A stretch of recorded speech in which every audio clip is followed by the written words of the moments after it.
Most of us know what our comfort zone is, right? Certainly, if you follow me, I bang on about it quite a lot.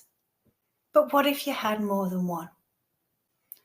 What if instead of having one comfort zone, you imagine them as islands spread out in the sea, and they each represented a different area of your life? One is your career comfort zone, one is your relationships comfort zone, one is your personal development comfort zone, and the other one is your hobbies zone. Now, when I talk about comfort zones, I talk about quite a lot more than that, but we would be here all day. So let's take those four and see how we go. So imagine now that these islands are a place of stability and security for you. But like any comfort zone, they are going to limit your growth if you just stay on the one.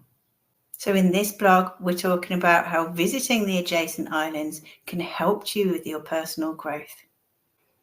If we're meeting for the first time, I'm Churchill, and I'm on a mission to help women grow from self-doubt to self-confidence so they can take their career to the next level.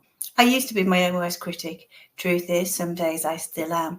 But over 10 years and more, I've done training and personal development to make sure that my confidence and my mindset are bang on so that my career can grow from strength to strength. I've learned tips, tricks, and strategies to keep the imposter syndrome and self-doubt at bay and to grow in self-confidence. And it's these strategies that I share with you. If you have any questions or comments, please leave them down below. A thumbs up is always appreciated. And of course, for more like this, please follow the channel.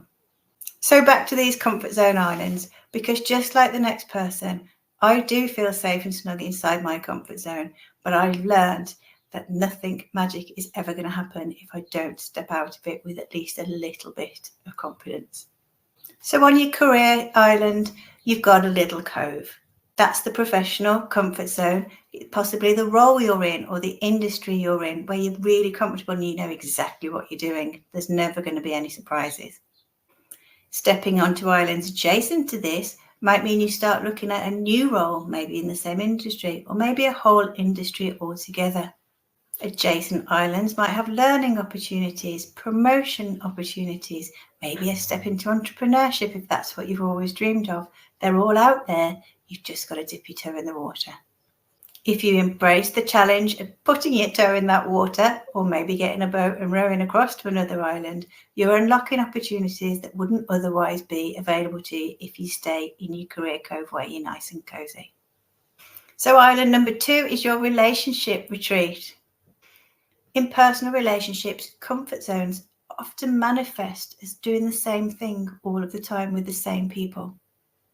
So the islands that might be around this retreat that you're in with a relationship with, they might be uncovering relationships with new people, maybe shaking up a relationship that you're in, not necessarily just a partner, maybe some friends or whatever, doing something different, exploring new things together. Or maybe it's just nurturing deeper connections with those ones that you love. So venturing out onto these islands may just enhance your social life and make you feel more connected spiritually to other people.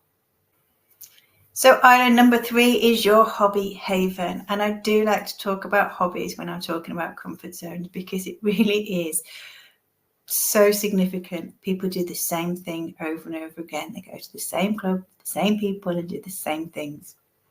It's only natural. It's our mind that keeps us safe and in a place where we're not going to get any surprises.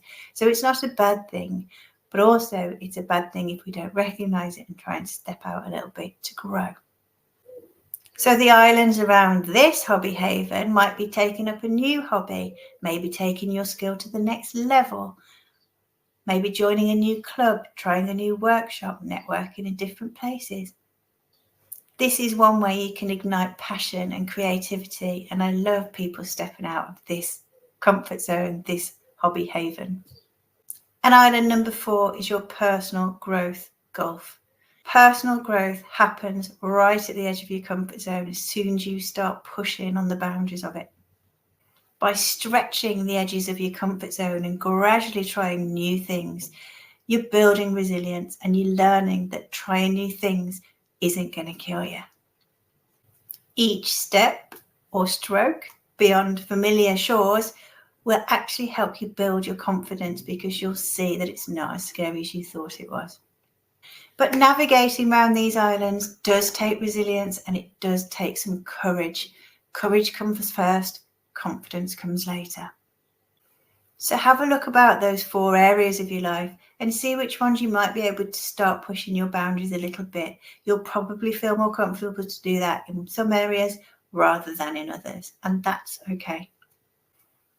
Set yourself small, manageable goals just to push the edges of your comfort zone when you feel you can.